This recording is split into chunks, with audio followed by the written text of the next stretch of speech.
দিন কোনটি? ব্যক্তিটি উত্তরে বললেন, মৃত্যুর আগের দিন হচ্ছে ইবাদতের জন্য সর্বোত্তম দিন। প্রশ্নকারী হতভম্ব হয়ে জিজ্ঞেস করল, মৃত্যুর দিন তো কারো জানা নেই, তাহলে কেমনে হবে কি?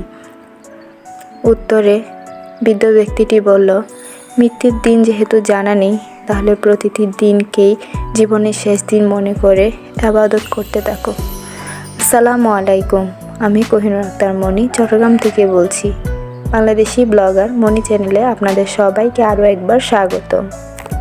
কাছে এবং দূরে যে যেখান থেকে আমার আজকের ভিডিওটা দেখছেন, আশা রাখি আল্লাহর অশেষ রহমতে সবাই ভালো আছেন। আমরাও আলহামদুলিল্লাহ ভালো আছি। সবার সুস্থতা কামনা করে আমি আমার আজকের ভিডিওটা শুরু করছি। ভিডিও শুরু করার আগে আমি আমার প্রিয় মানুষগুলোকে স্মরণ করিয়ে দিতে চাই, আমার ভিডিওতে যদি নতুন হয়ে থাকেন প্লিজ আমার চ্যানেলটা একটু সাবস্ক্রাইব করে দিবেন আর একটা লাইক দিয়ে আমার ভিডিওটা শেষ পর্যন্ত কন্টিনিউ করবেন। আমি আজকের ভিডিওতে আপনাদেরকে দেখাবো আমি কেমন করে মাছ পরিষ্কার করি। মাছ পরিষ্কার করার জন্য এরকম যদি একটা ছুরি থাকে তাহলে মাছ করতে কিন্তু অনেক সুবিধা। এই পাশের যে কাঁটাগুলো থাকে ওগুলো তুলে ফেলতে খুব ইজি হয়। আর যদি থাকে আঁশ তোলার জন্য একটা এরকম আঁশ তোলার কাঁটা থাকে তাহলে কিন্তু মাছ কোটা খুব সুবিধা হয়। গ্রাম থেকে যখন ভাড়া বাসায় মানুষ চলে আসে, গ্রামের মতো যেই সুবিধাটা যে পায় সেই সুবিধাটা পায় না।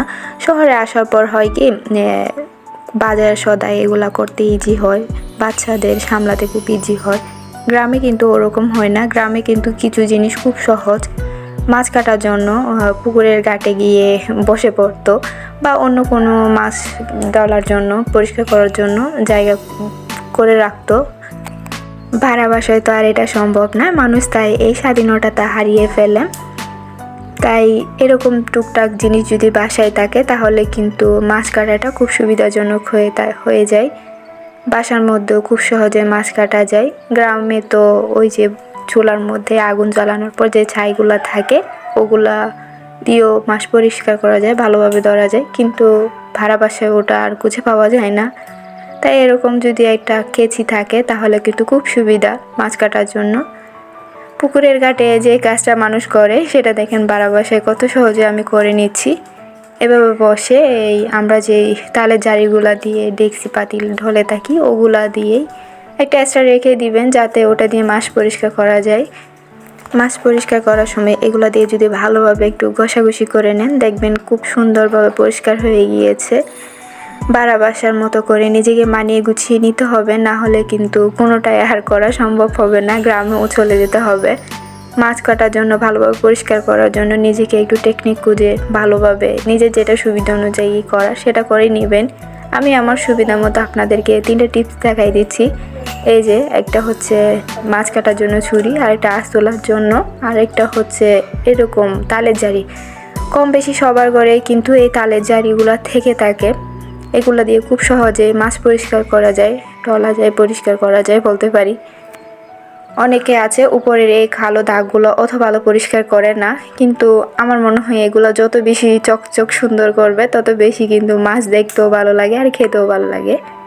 মাছ জিনিসটা যত পরিষ্কার হয় আমার মনে হয় ততই কিন্তু স্বাদ বেড়ে যায়।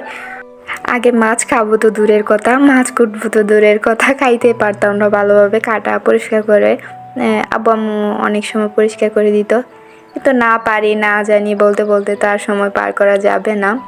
বিয়ের আগে অনেক কিছুই মানুষ করে থাকে, অনেক কিছুই খেয়ে থাকে, অনেক রকমের আনন্দ করে থাকে, কিন্তু যখন এখন আমি নিজেই মা হয়ে গিয়েছি তখন না জানি করতে পারবো না, এগুলা বললে তো আর কাজ হবে না।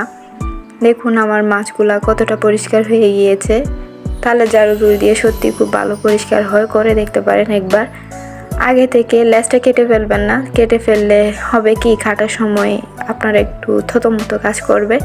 লেজটা ধরে অনেক সময় অনেক কাজ করা যায়, যেমন আমি মাছ পরিষ্কার করার সময় লেজটা দিকে ধরে পাখিটা পরিষ্কার করেছিলাম, আপনারা নিশ্চয়ই খেয়াল করেছেন। এভাবে করে ফেলবেন, লেজটা পরে কাটলে তো অসুবিধা নাই। মুখটা কাটার সময় একটু ফাঁক করে তারপর ওর ভিতরে আঙ্গুল লুকিয়ে দিয়ে ভালোভাবে কেটে ফেলবেন। আমি বললাম না, যখন নিজে মা হয়ে গিয়েছি তখন সব কিছু টুকটাক শিখে ফেলেছি নিজের মতো করে। এর পেছনে কিন্তু আমার হাজব্যান্ডের অবদানও কম নাই বলতে গেলে। উনি আমাকে সব কিছু শিখিয়ে নিয়েছেন, পড়িয়ে নিয়েছেন। এমন স্বামী পাওয়া সত্যি ভাগ্যের ব্যাপার। বাপের বাড়ি থেকে কেন শিখে আসো নাই, এই কথাটা কখনো বলা হয় নাই ওনার।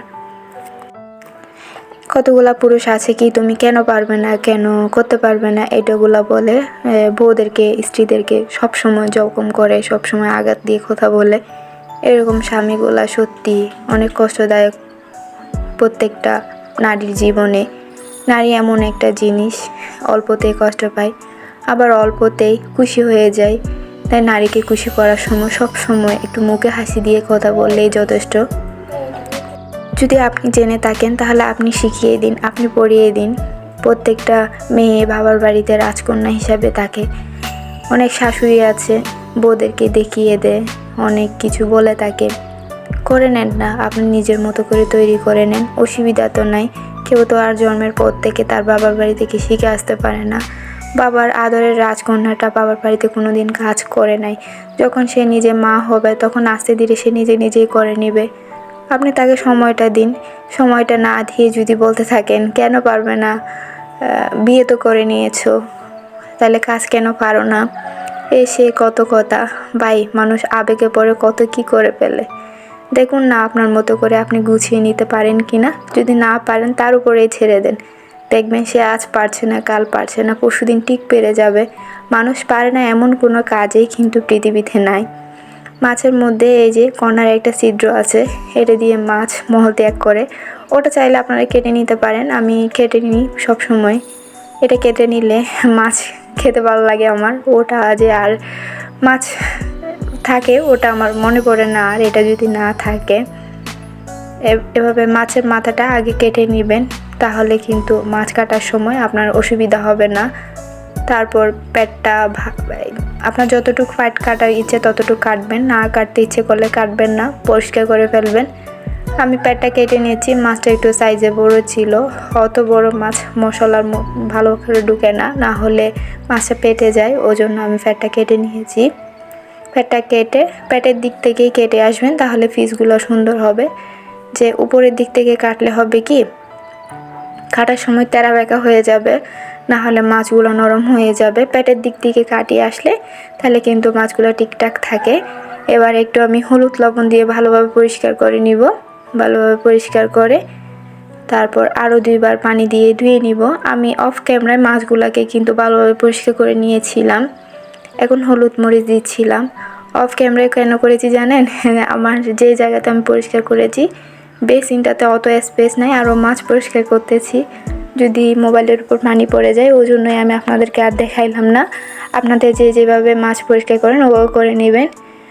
মাথার এই জায়গাটাতে একটা অপরিষ্কার জিনিস থাকে, রক্ত জমাট বাঁধা, ওটা মনে করে নিয়ে ফেলবেন। অনেক সময় ওটা মনে থাকে না, ওটা ছামের মধ্যে থাকে, ওই জন্য ওটা মনে থাকে না। ওটা যদি ভালোভাবে নিয়ে ফেলেন তাহলে পরিষ্কার হয়ে যাবে মাছ ভালোভাবে। অনেকে ভুলে যায় না দেখার কারণে, তাই একটু খেয়াল করে মনে করে নিয়ে নেবেন। আজ এই পর্যন্ত। সবাই ভালো থাকবেন, সুস্থ থাকবেন, আমাদের জন্য দোয়া করবেন। সবার সুস্বাস্থ্য কামনা করে আমি আমার আজকের ভিডিওটা শেষ করছি। আল্লাহ হাফেজ। আসসালামু আলাইকুম।